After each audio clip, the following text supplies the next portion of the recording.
You're listening to Good Morning Gwinnett, a division of ABK Media Group, hosted by Audrey Bell Kearney, sharing stories about people and places around beautiful Gwinnett County every day at 9 a.m. Southern living at its best.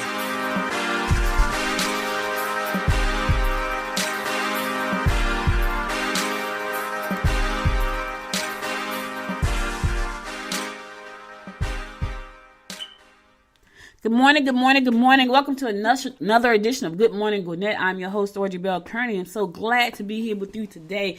We are in day number 2 of the new year. Believe it or not, we know that this could fly really quick. We just went through 2018. We're already in 2019. Second day doesn't seem like a lot, but in a few minutes, it'll be January 31st, so time does fly.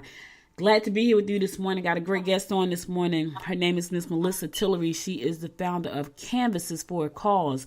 Now, here's a great thing about the show. At the top of every show, I like to talk about a nonprofit. I give a nonprofit a shout out because they're doing great things in our community, empowering people and supporting organizations and supporting people that need our help. So today I don't have to give a shout out because my guest today is all about helping people, and she's going to talk about how she has put a new twist on the sip and paint industry. And I'm really happy to have her here this morning. Good morning, Melissa. Thank you so much for joining me. Good morning. I'm happy to be here. It's exciting in the new year. Good. So I met Melissa at a chamber meeting. So listen, I know I talk about the chamber all the time. You would think that they had me on the payroll or something, but here's the thing. I've met a lot of great people at my local chamber. So she was one of the people that I met, and I thought what she was doing was amazing. And so that's why she's on the show this morning. The great thing about it is that what she does, she really helps a lot. I mean, we all help people, but she's helping people who really need our help, like a lot. And so I want her to, before we get into how she started Canvases for a Cause, I want her to tell a story about her husband, because I have friends right now who are looking for a husband, and I'm always like, go to sporting events or go to Home Depot because that's where they are. But she's gonna tell us a great story about how she met her husband. So can you share that with us first, and then we'll jump into how you started Canvases for a Cause? Oh, absolutely. So it's definitely been a great thing. The Gwinnett Chamber of Commerce has been very instrumental in helping my business and just helping me meet a lot of wonderful people. I've met great people who've helped me not just professionally, but personally as well, and become great friends. But interesting enough, it was about 6 years ago, and I was at one of the Friday Gwinnett networking meetings, and somebody walked up and commented on the boots that I was wearing, and I thought it was interesting because it was a guy, and, we got to talking, and that was just one of his little icebreakers, and he wasn't trying to flirt or anything like that. But I did get to know him, and we started talking. He invited me to some other networking groups, and it was funny because we built this connection and good friendship, which eventually turned into us dating. And then several years after that, in one of his presentations at the chamber, he proposed. So we ended up getting married. And it was just a funny story because not only did we meet at that event, but then during his 7-minute presentation back, I want to say 2016, at the very end of it, he was talking about how networking works and that he met his best friend, love of his life, and I immediately almost started crying because I knew right then what he was doing. Yeah. So, and it's been great ever since. We're going on, we're going to be 2-year anniversary in April. Oh, that is such a wonderful story, man. So listen, ladies, if you're single and you're a business owner, you may want to join the chamber, not just for businesses, because now you may be able to get the hook up with the hubby. Listen, I met my husband in a wedding. We were both in our friend's wedding, and one of my ventures one day is going to be perfume, because I love perfume. And I walked past him, and I know I don't remember saying it, but he told me that I walked past him and I told him that he smelled good. Now, I'm big for saying that to anybody because I just love to smell good, and I love people that smell good. And I'll tell anybody, a stranger on the street, man, you smell good. He said I walked past him and I told him he smelled good. And I said, what'd you do, fall in love? He's like, yeah, it was hilarious, but we met in a wedding.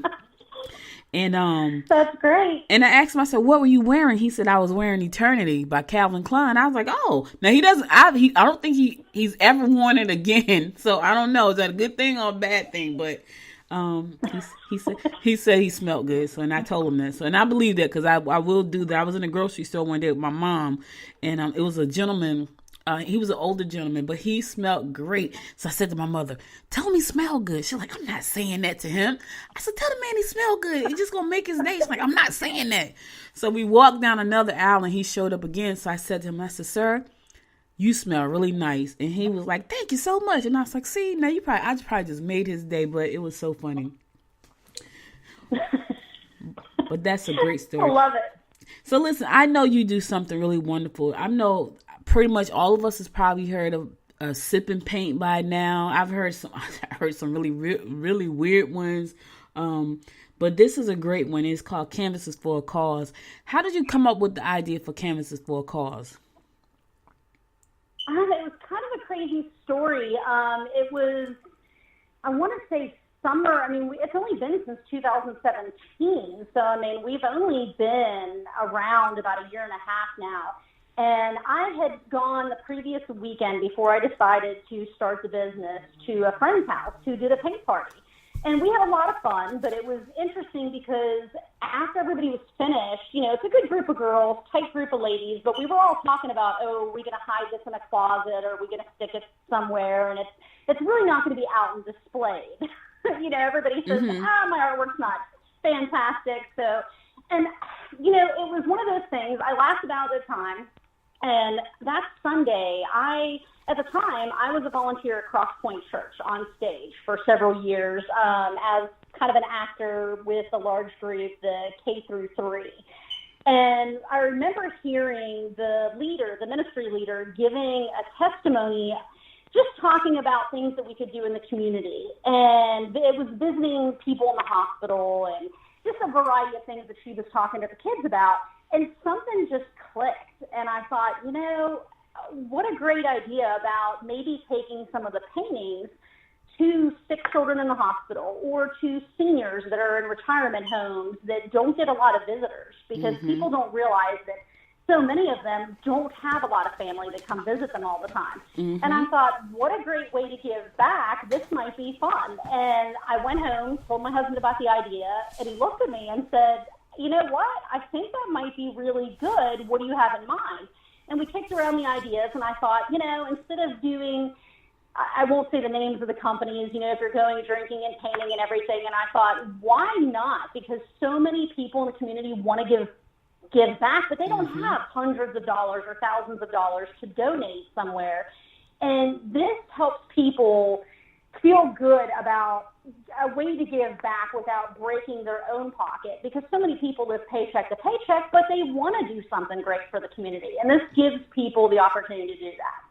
Wow, that is, you know, you are the second person that I've talked to that, well, you're the first person I talked to that has a nonprofit that does something very creative. I did give a shout out to I can't remember the company either, but I gave a shout out to a nonprofit. And what she does is she has a bakery and she donate cakes to people who cannot afford to buy a birthday cake. And when I hear things like that, how creative people, you just take something that you're passionate about and you put a spin on it, and now it's not only helping you feel great, but it's helping people that support you feel great, and it's helping the people that need what you do feel great. So that is so cool how you came up with that idea. Now I know you've only been in business for a year and a half, but I see that you're making some really great strides. What kind of obstacles did you face when you first started out in the business, when there are so many sip and paint organizations and shops and pop-ups and things going on? Did you face any obstacles with the business?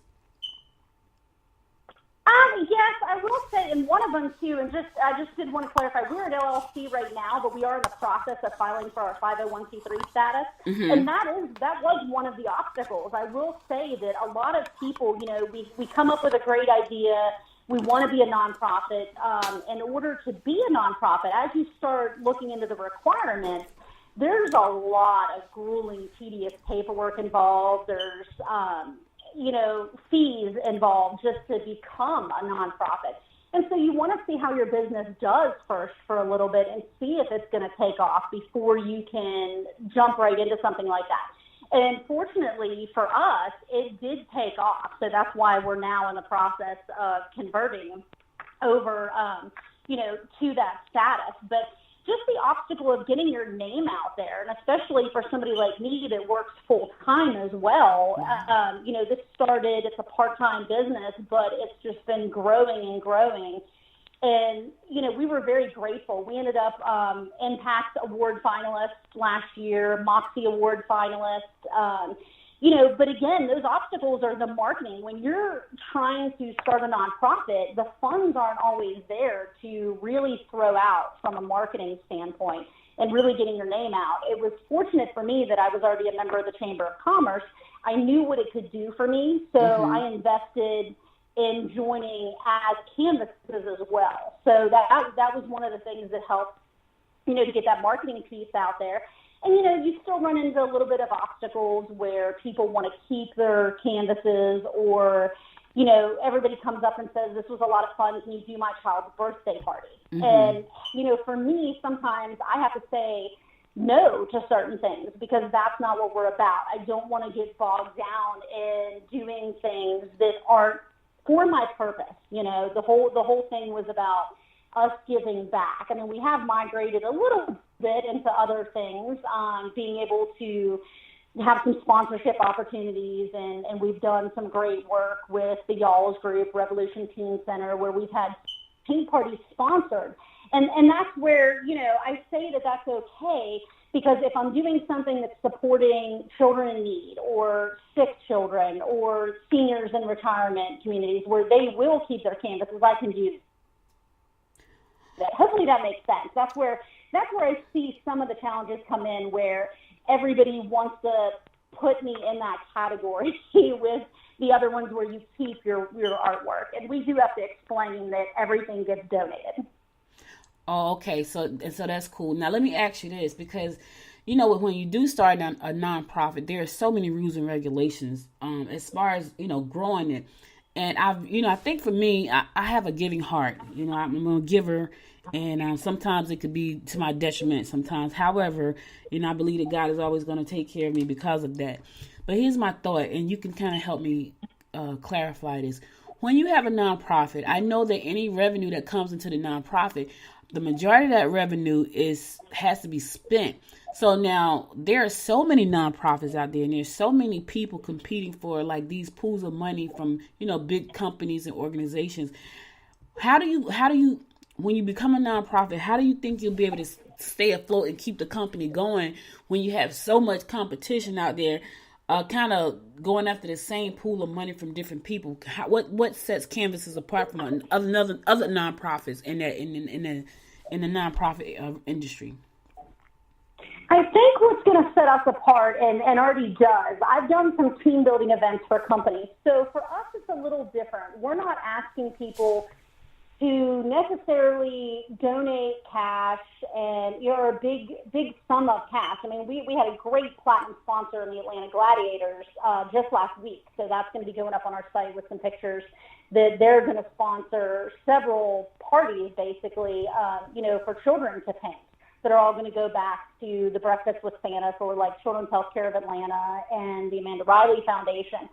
So, I think the biggest thing that sets us apart is for us, we offer team building events as well. So what will happen is I've had some law firms and, various networking groups and church small groups that have hired us, and Gwinnett Tech even did a 200-person paint party with their student life department. Wow. And they viewed it as, it was really cool, and it was just a really fun event for me as well, and it really helped the business take off, especially when, you have 200 students painting. Wow, it was a large event. Yeah, I mean, we had a blast, but companies and schools, they look at it and say, okay, this is a way to get people involved together. So, for us, it's a great selling point to go into a business and say, okay, how would you like your staff to do some good in the community? You're pulling them all together for a fun event where it's, building morale, boosting morale, kind of bringing those employees together, and then it's all for a great cause.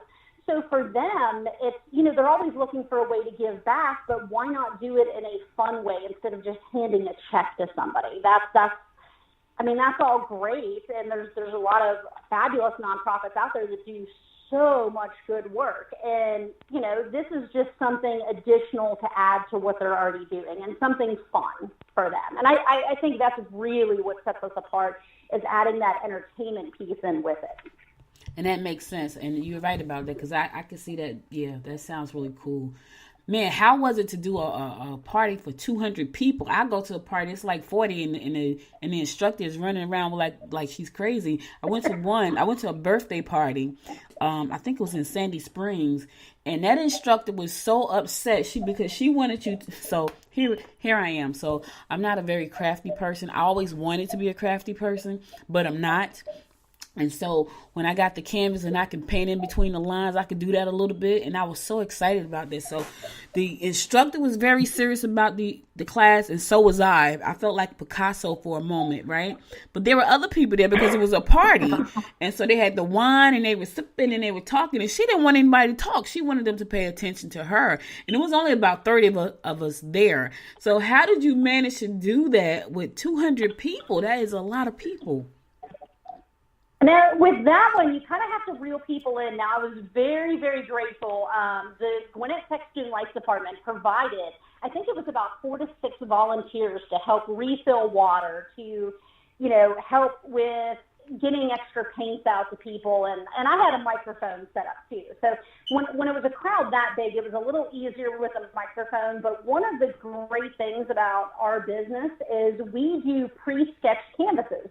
Mm-hmm. So when you go to one of those other, when you're going to a location to like a Sip and Strokes or Masterpiece Mixers, you're doing everything freehand. And that intimidates a lot of people. So, for this, we have everything pre-sketched, and they're a 12 by 12 canvas. And so I spent several weeks leading up to that event pre-sketching out every canvas. So it's nice and easy. I mean, that takes the anxiety out of it right away, where it's already in an outline. Like you said, paint by numbers. It's in an outline, but we keep it light and fun. I'm not an instructor that wants everybody to stay quiet. I mean, you can imagine if we were at Revolution Teen Center with grades 7 through 12, or even with the Gwinnett Tech students, it can be a little chaotic, but you know what? Everybody has fun. It's, we try and keep it light and fun, and because a lot of the artwork that we donate is at the end of the year for children battling cancer. And so we do Christmas themed paintings. So that's a majority of what we do throughout the year. And they're a nice, simple 12 by 12, but they're fabulous looking. And you don't have to be an artist. We pick nice, simple designs for the most part that everybody's a Picasso. Yeah, I know for me, I had a great time.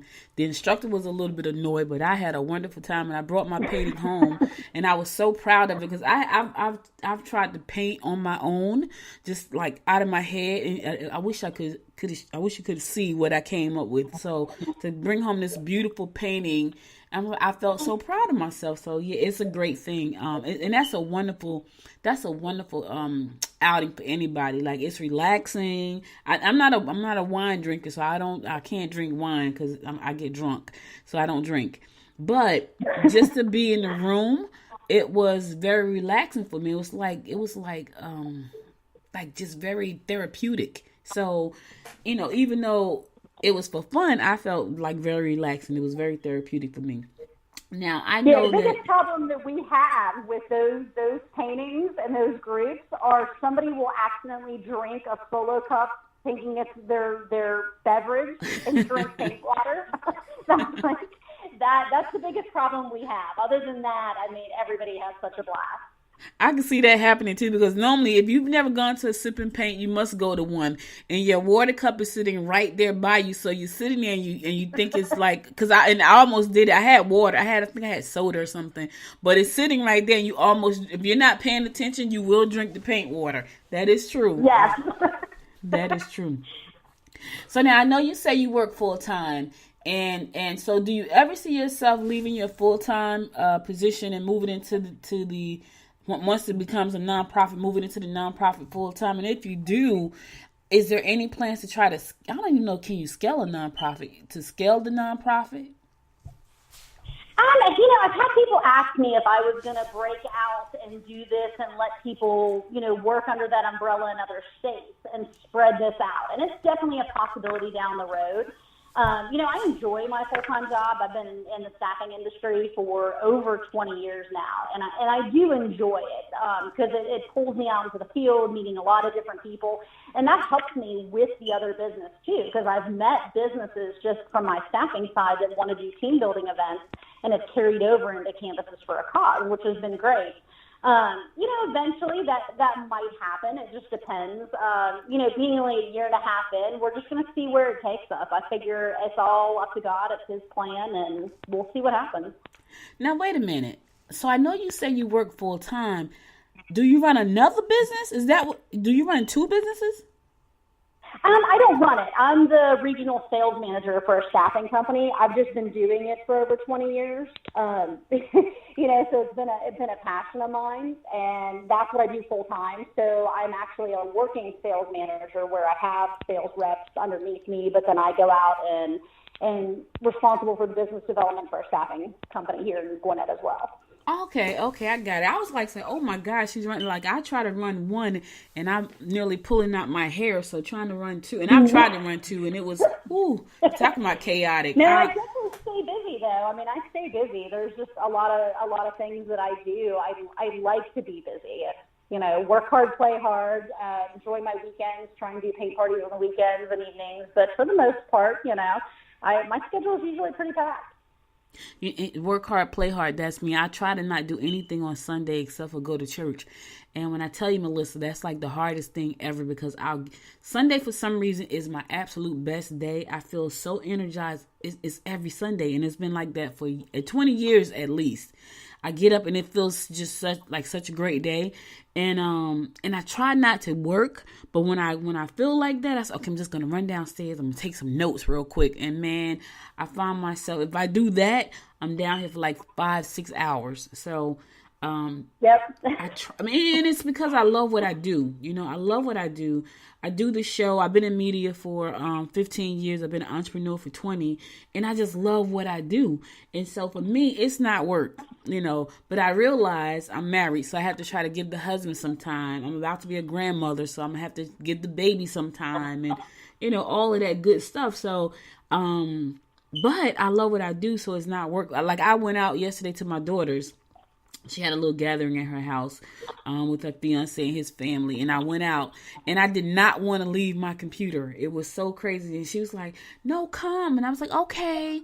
So I went to her house. And when I came back in the house, I didn't want to go upstairs. But it was like 8:30, 9 o'clock. And I was like, okay, I got to go back upstairs because this is my husband's last day home. He's on vacation. This is his last day. But I love what I do. And I think that's a great thing about any business. If you know that you love what you do, you're in the right business. Now, if you feel like I dread going to my office every day, I dread typing a blog, I dread writing an article, I dread doing a podcast, you're in the wrong business. You have to be passionate about what you do and love what you do, because that's really important. Absolutely. No, yeah. I totally agree. I mean, my husband's involved with Canvases. He's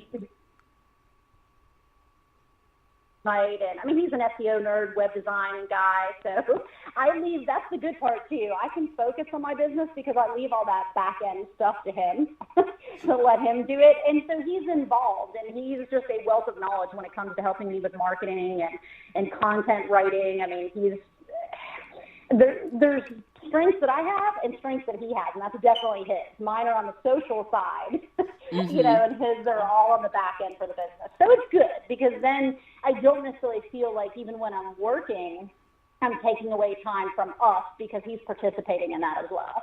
Now that's really cool. Now, listen. Not only did she find a husband at the chamber, she found a husband that can do SEO and marketing. Did you hear me, ladies? SEO and marketing. Not only did she find a good man, she found a good man with some great skills. So if you are in business, you might want to check the chambers out, your local chamber, wherever you are. There is one in your area, I'm sure. And that's so and I cool. met you there, so that's a great thing too. You're right, and and I've met so many great people, and I've only been going like a month, but I've met some really great people. Tomorrow, I'm going to be interviewing Chantel Wilson, who is the Economic Development Manager for Gwinnett County. I interviewed Sarah Hetty. I'm going to be interviewing Nicole. I forgot her last name, but she also works. I met them at the Young Professionals at the Chamber. I interviewed Jessica Stewart, who is the community outreach for the young professionals of Gwinnett. Just some really great people and just really great stories. And like you get a chance to just talk to people. I met a young lady who does, she helped people do legal plans. And I met someone who does I met the speaker last week. His name was Billy Bowie. I have a conversation with him on tomorrow. Just great people. When I walked in the door, he was doing a live video for his business standing in front of the chamber. And for me, I'm in media, so I got excited just seeing him. I was like, what does he do? And he was out there, shooting the video and because he does events and all these great things. And he has a really successful business here in Georgia. And so I'm walking in the door and then I'm in the video giving him a high five because he asked me something as I was walking in. So just some really great people. Now I can't, when I was in Jersey, I was a member of the chamber there, but I was also a member of other organizations because there's so many of those too. You want to find the one that really fits you. So I can't talk enough about the chamber because I just feel like I got my first client out the chamber and I wasn't even a member yet. So, it's a great place to be. So listen, I am so happy that you have taken the time out to be here with me this morning. How can people find out? Well, let me ask you this. What is the criteria if someone wants to give a paint party? What's the criteria for that? How do you do that? Is there a minimum you gotta have? I don't really necessarily. I say about 5 people. We like to have 10 or more, but a group of 5, if it's in the local area, is completely fine. Mm-hmm. Between the paint parties and since we come to you, the only thing that we require is, if you have a table and chairs set up, a trash can, and access to a water source, that's it. I bring everything from the disposable aprons to the pallets to the paint to, everything is already supplied. That's the only items that we need. Mm-hmm. So, I've done paint parties at businesses and people's houses. So if they reach out to me through the website at canvasesforacause.com, my phone number's on there as well. They can reach out, discuss that, or if they just want to sponsor painters. I've had somebody that says, you know what, even if it's sketched out, I can't paint, but my business would like to sponsor, 4 painters, 10 painters. There's a page on our website that talks about that as well. Now, what's the sponsorship? So if someone wants to sponsor a painter, what is that fee to be a sponsor for that? No, it's really cool. We actually have a page dedicated on our website that you can learn more about the sponsorship opportunities. For example, what we decided to do is while we're in the process of becoming 501c3 and obtaining that status, we wanted businesses or individuals who want to sponsor to get something back out of that until we get that status. So we have a sponsorship page that talks about where we put that person's link up on the site, a bio, talks about them. It really promotes their business or that individual when they sponsor. So there's different levels of sponsorship on there. Mm-hmm. And it tells about the type of advertising and marketing that we do for them on our website just for them sponsoring. And so what happens, for example, we had a construction company sponsor a group of painters, mm-hmm. and those paintings will still get donated at the end of the year to the Children's Breakfast with Santa for the different cancer foundations. So that still happens. So it's a great way to give back and market your business and get some advertising out of it as well. Woo, that sounds amazing. I'm going to check that out again. Listen, give them the website again. Give them a phone number or email where they can reach you, because I'm sure you're going to get some people that want to, be a part of what you're doing, because you're doing such a great work in such a very unique way. And so I'm happy to be able to have done this interview with you this morning. How can they reach you again? So they can reach me. My direct number is 404-556-4967. And, of course, they can go to Canvases, and we always say make sure you put Canvases instead of Canvas, canvasesforacause.com. And then my personal email that they can reach me at that comes right through that business is nice and easy. It's Melissa, MELISSA, C902@gmail.com. All right. So thank you so much, Melissa Tillery, for being my guest today. Canvases for a Cause, doing great things in the community and probably around the world soon, because I believe she's going to scale around the world because it's such a great concept. Thank you again so much. I really enjoyed this interview, and I hope to see you at one of the Gwinnett networking events pretty soon. Thank you. I look forward to seeing you again. All right. Have a good day. You too. Thanks. You've been listening to Good Morning Gwinnett. Make sure to tune in daily at 9 a.m. Eastern Time to find out what's happening around Gwinnett. If you miss an episode, go to www.goodmorninggwinnett.com to catch up. If you like this episode, go ahead and subscribe to the show now and share it with your friends.